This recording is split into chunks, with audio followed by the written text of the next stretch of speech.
Where are we, both in Western and in Eastern astrology? When we look at the astrology that most people recognize, which is of the sky, there is also the astrology that is of the earth, which is Bazi Chinese Astrology.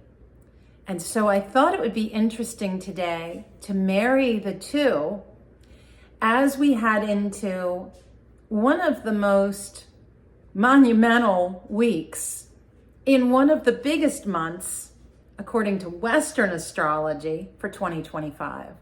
So I want to unpack this because I think it's going to be a very interesting read on how we dance with the earth and the sky in all of the collective astrologies in a way that allows us to navigate our life and thrive.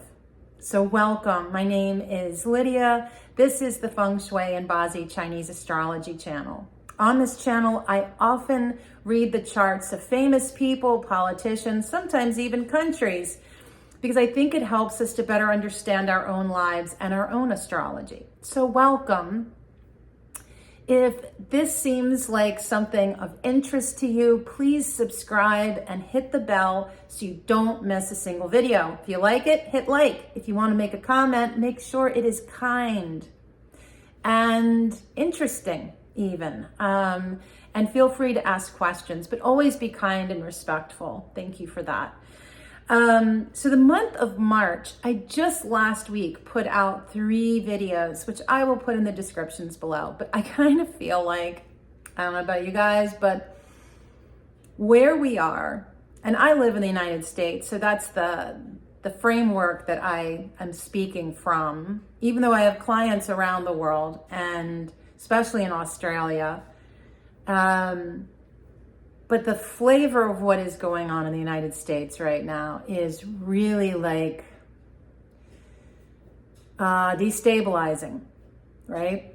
And that's like just one word to describe it all. I don't know. I think I started my video last week, what in blue blazes is going on in the United States, because, oh my God, I can't look at the news anymore. I will say that. My nervous system can't handle all that. So March is an interesting month, though, honestly speaking, for Bazi Chinese astrology, it really is not that huge of a month compared to the month of the Tiger, which was February, how we started this year.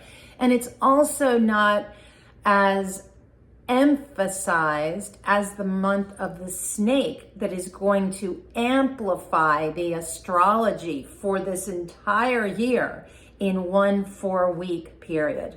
It's like the Cliff Notes version, right? And then we have the month of August, which is the month of the monkey. And that is another big inflamed month. And then we have the enemy of the snake, the pig, that's going to land in November. Very conflicted. So it is a journey this year. It is a year of the snake. And the snake is, if nothing else, brings change, transformation on a deep, profound level. One might think of the snake card as something like, I wouldn't say so much the Tower as I would say the Hanged Man, because the Hanged Man in Tarot is really like getting a fresh perspective. And when we sometimes stand on our head or squat down low or climb up high and get a different perspective, it allows us to understand in a new and fresh way. So, just to run down this happy little week that we have going. So this video is going to go out on Monday, and Monday is the 10th, which is a day that I have an X down here, marking my calendar, as I'm sure that you do as well. And this is a Yang Earth Tiger Day. So this is a day that is going to bring in that fire penalty that I have spoken of and will continue to speak about all through this year, because that is the signature of the snake. It comes in and it reacts and interacts with the tiger, the monkey, and the pig, because each of those sits in the four corners of the Bagua. The snake being south, the phoenix, the north. So each one of these is sitting in a different one of those directions. And what breaks it is the pig. But I don't want to get into too much of the mechanics, which I know that a lot of you want to learn about Chinese astrology. But what I just said to a client yesterday, that I feel like getting into the mechanics is where we get lost. For me, I think astrology is so much more tangible and applicable to our day-to-day life when we just understand the message. What is the messaging here? One of the biggest questions I would ask myself this year: what aspect of my life am I ready to truly transform? I have had it. I have put up with this and tolerated this and endured this for way too long. It is time for a change. And this could be rather radical. And much like change, it is going to have an impact. Even when we change ourselves in some way, it has an impact.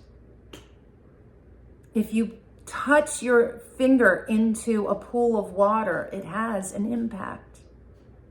So, we start today, as you are watching this video, I hope, knowing that today is a day that is fraught with the potential for accidents, injury, breakups, breakdowns, lawsuits, things not going well. So what do? We spend this day more simply, calmly, mindfully. That's it. Scale everything back. What can I cancel? What can I delay? This is not the day to hit the go button for anything. I'll tell you that. Except maybe this video, right?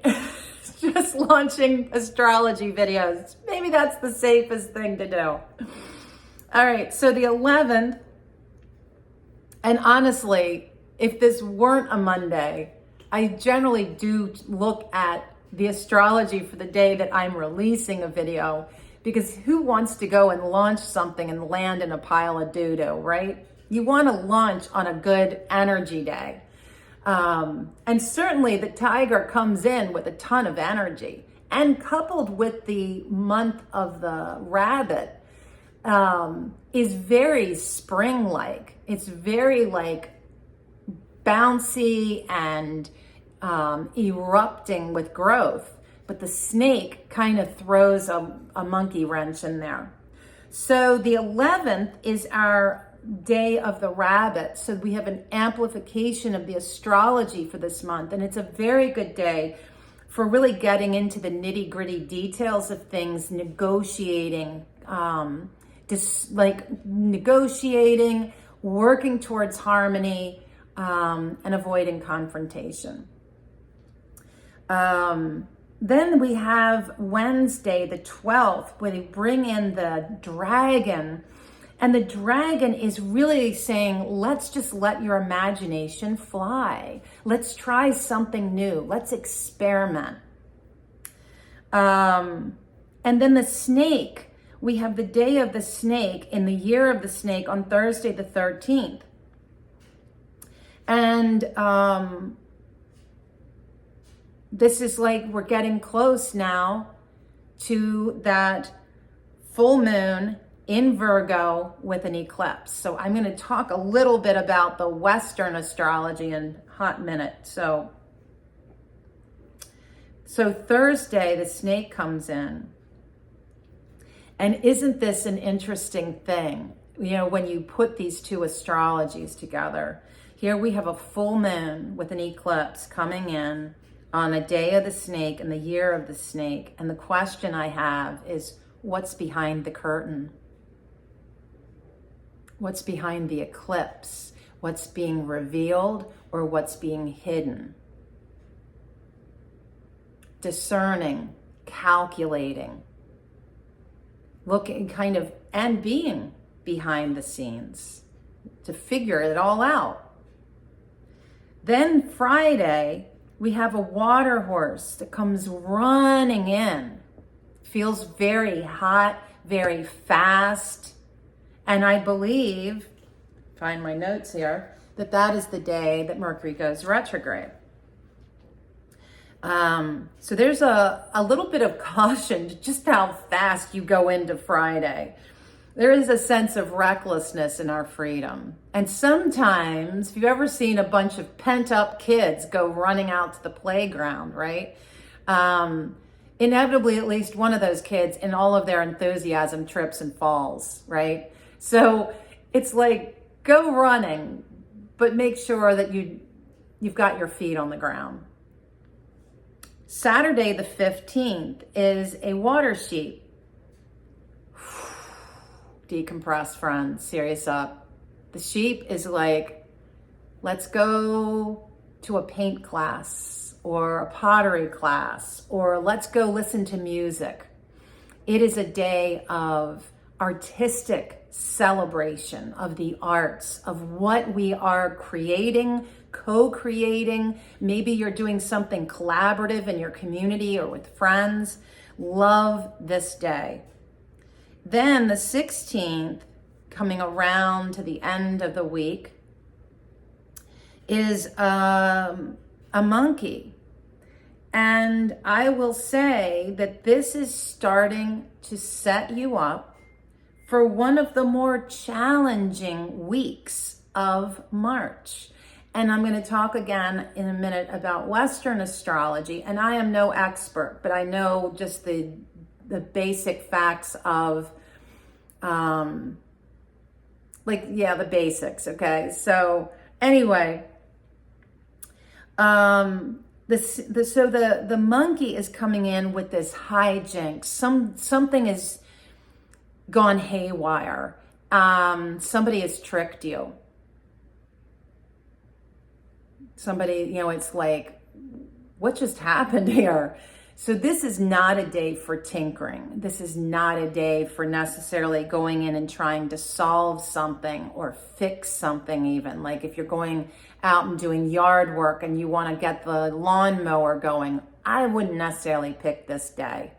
The snake with the monkey is a caution to injury and accidents and breakups. So it's not a good day to be having a deep conversation about how I think this relationship needs to be improved, okay? So that being said, that's the astrology on the Eastern side for our week.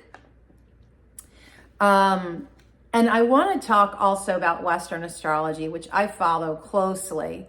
And I think probably one of my favorite Western astrologers is Chani.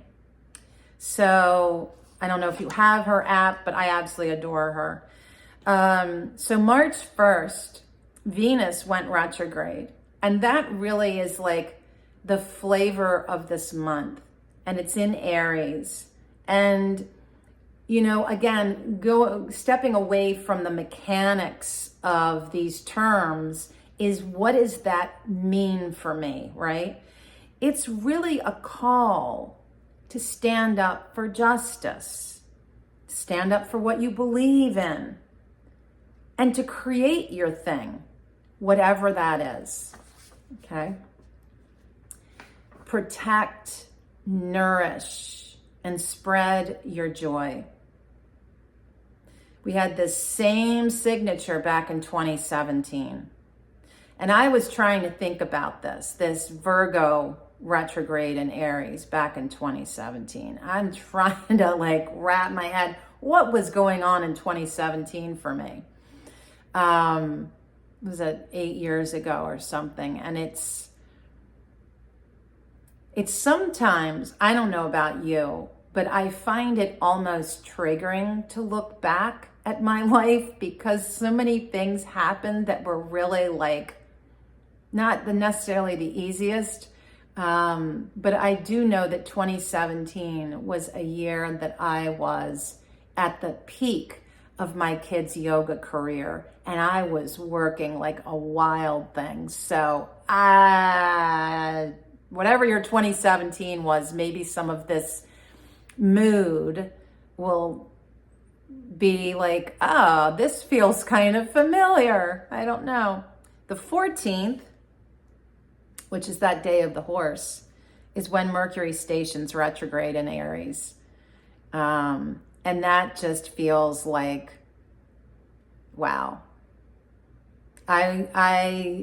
This is like back up all your computers and your systems, and it really is a call of mindfulness. The South Node eclipse, full moon eclipse in Virgo is on the 13th, right? And the 13th is the day of the snake.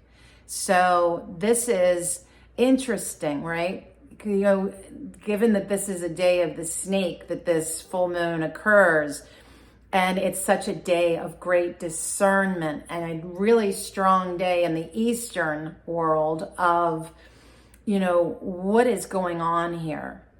What is, how do I assess the situation, discern the need, and respond intuitively with a real connection, divine connection, channeling connection? Might be a day where your intuition is super, super sharp.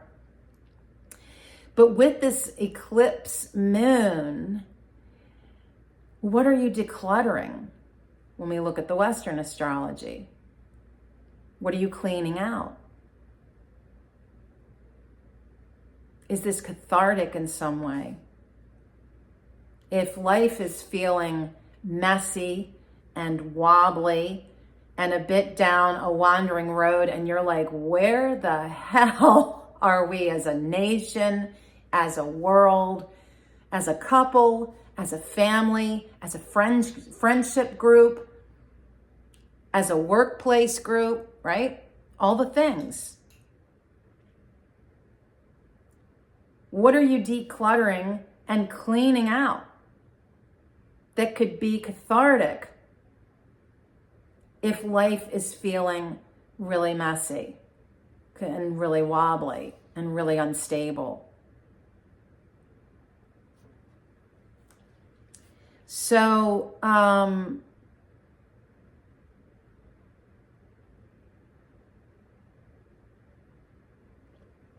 pull back. Pull back. And I tell you, I am struggling myself with, and I'm sharing this because I have a feeling this is something in the collective right now. I love my friends.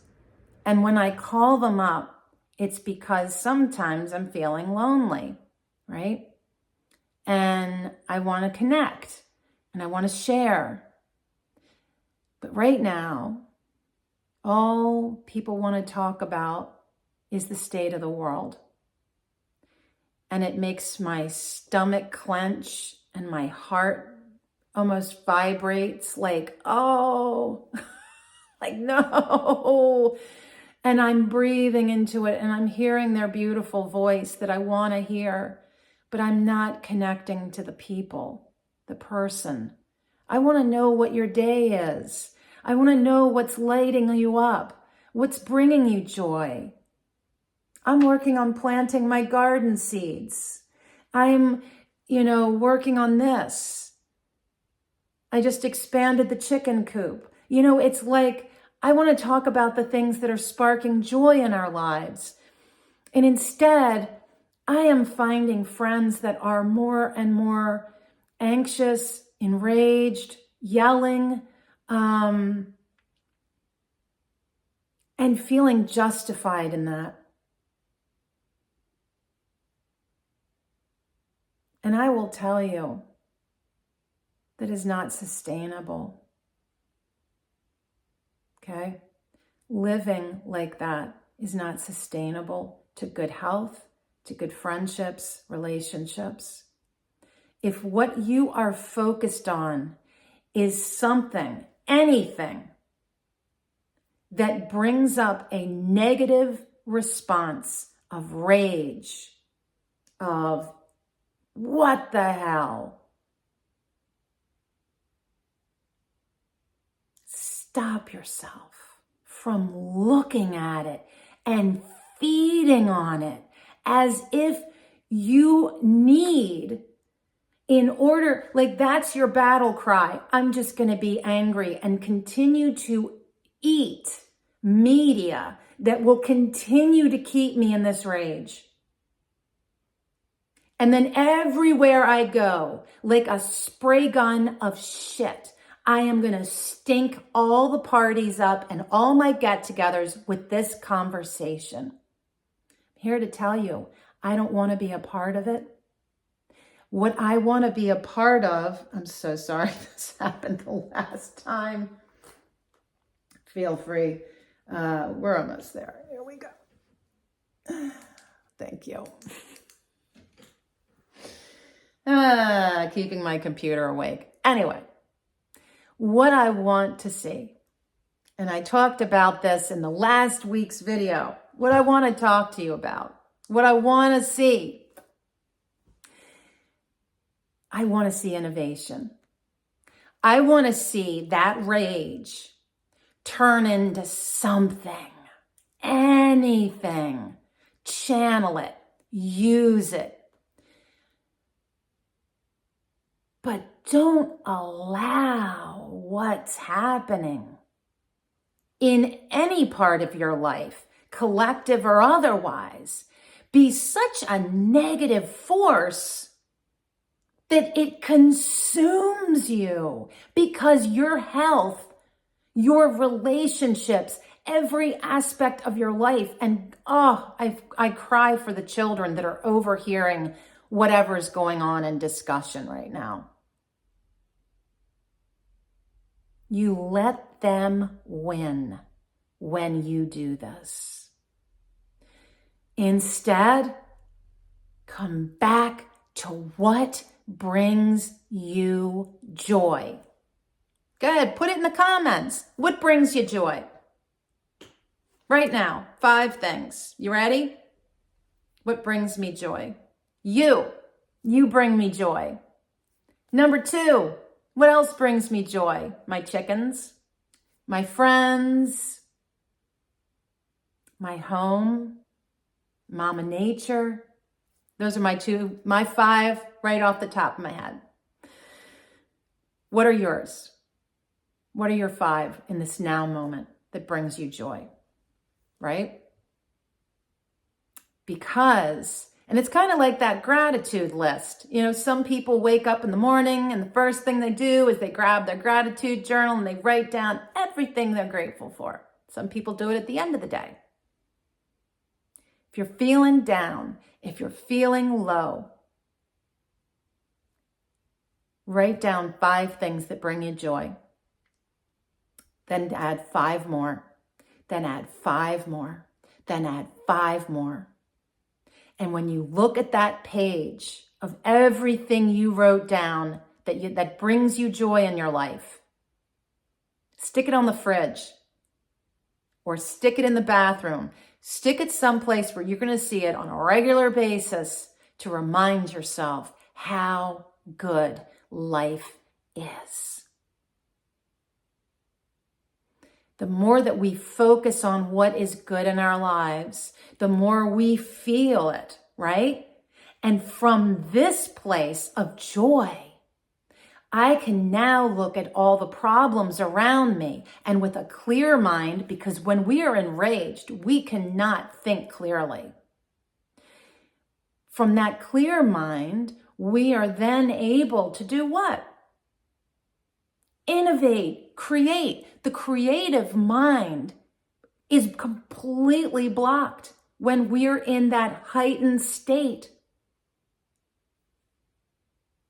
Like a jar with mud at the bottom, filled with water. Rage shakes that up. And if that water is the mind, you're not seeing clearly at all. But if we are in a place that is calm, joyful, grateful, we can reach out, build coalitions. I'm worried about the trans population in my child's school because my child is trans. Just saying, for an example, let's work together. I'm going to get together with some parents and start a coalition to protect their rights. Whatever it is that is your cause. What are you most enraged about? What are you most concerned about? And what can you do? What can you do with others? This is not a solo time, my friends. This isn't 2020. It's 2025. 5 years later. This is this time. Juntos, together. Okay? And together we rise. One person walking down the road is one person walking down the road. 50 people walking down the road could be a protest, could be a march. It could be people striking. You will know in your heart what this thing is, but do not give in to the rage and the news and eat this media every day like crunchy cereal. It is not healthy for any of us. And I want to really come back to that feeling of joy. And the other thing I want to mention is it's springtime. And if the astrology is saying, hey, declutter, clean house, it's time for you to get in touch with me for your spring cleaning feng shui treatment. Let's do a consult. It's so much fun. I get with you and you're walking around with either your phone or your laptop or iPad, whatever. And basically, it's like I am that device. I am looking at your whole house, doing a virtual tour. And then I put together a room by room analysis that helps you to align the energies of your home with the flying stars of 2025 so that you have a home that feels cleansed and refreshed. And the decluttering can happen, both literal with stuff and energetically.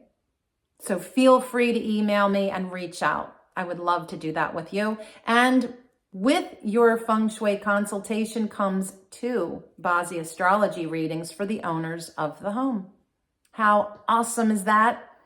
So thank you so much for watching. I hope that this has been uplifting and inspiring. And if this is helpful, I can put this video out every Monday, letting you know the astrology of the week and how to work with it.